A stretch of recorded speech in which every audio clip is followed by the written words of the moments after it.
Takaran sendok roti kukus labu kuning, empuk banget ya moms. Kita masukkan bahan satu lalu di mixer dengan kecepatan rendah. Takaran lengkap ada di caption. Setelah itu kita tambahkan bahan 2, mixer lagi sampai dia kalis ya.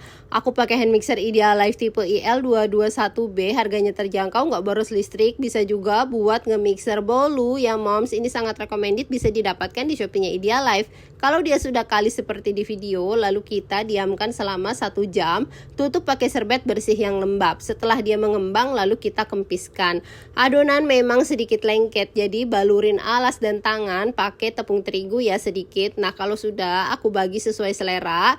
Ini terus kita gilas ya, dibulatkan lalu digilas, keluarkan gelembung udaranya, kasih isian sesuai selera. Aku pakai coklat filling, terus dirapatkan, dibulatkan, tata di dalam loyang yang udah diolesin minyak.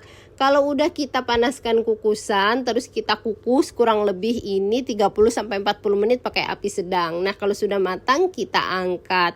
Jadi deh roti kukus labu kuningnya all cookware di video. Aku belinya di Idealife ya. Kukusannya pakai steamer ring Idealife dan pakai granit set cookware Idealife tipe IL22B. Yuk cobain bikin moms.